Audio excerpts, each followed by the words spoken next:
Matapos ang mahabang pananahimik, gusto raw niyang bumalik sa PBA at makasama ulit sa Gilas Pilipinas para sa darating na SEA Games. At ito pa, may malaking pagbabago sa SEA Games rules na siguradong makakaapekto sa lineup ni Coach Norman Black. Tatlong manlalaro na sina Remy Martin, Ange Kwame at Jason Brickman tanggal na sa listahan. Kung trip mo po ang itong content, paiwan ng follow at pa-subscribe na din. Tara, alamin kung bakit at paano makikinabang dito si Greg Slaughter. Si Greg Slaughter o Greg Sila, dating top pick ng Ginebra, ay isa sa mga pinaka-dominanting big man sa PBA history. Pero noong 2020, nagulat ang lahat nang bigla siyang magpaalam sa Ginebra para magpahinga. Ayon kay Greg noon, gusto niyang mag-improve at maghanap ng bagong oportunidad sa abroad. Na ngayon, matapos ng ilang taon na pananahimik, umamin si Greg sa isang panayam na gusto niyang magbalik sa PBA at muling maglaro para sa Gilas Pilipinas.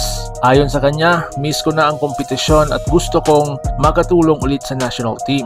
Ayon pa kay Greg Slaughter, handa na raw siya physically at mentally para sa isang malakas na comeback.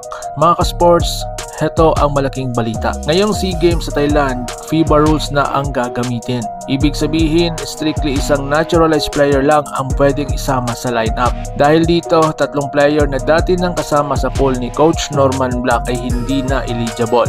Iyon ay sina Remy Martin, Ange Kwame at Jason Brickman. Si Remy Martin, kahit may Pinoy roots, ay hindi pa rin fully recognized bilang FIBA local. Si Jason Brickman naman ay hindi rin FIBA eligible bilang local dahil kulang sa papeles ng dual citizenship. At si Ange Kwame naman bilang naturalized player ay maaaring mapalitan depende sa plano ni Coach Norman. Dahil dito magbabago ang direksyon ng Gilas lineup at pwedeng makapasok ulit si Greg Slaughter bilang isang big man reinforcement. Sa FIBA style game, malaki ang value ng traditional center, rebounder at shot blocker at rim protector. At yan ang eksaktong maibibigay ni Greg Slaughter. Kung iisipin sa frontline natin ngayon, sina Kai Soto, AJ Ido, QMB, Quintin Milora Brown, dagdag mo pa ang 7-foot veteran tulad nila Greg, grabe ang tangkad at depensa ng Gilas. Bukod pa doon, si Greg ay sanay na sa FIBA system dahil nakasama niya rin siya noon sa Gilas under Coach Tab Baldwin. So hindi siya bago sa international setup. Ngayon malaking tanong ng mga fans, babalik ba siya sa Barangay Ginebra o lilipat sa ibang koponan? Kung tatanggapin siya ng Ginebra,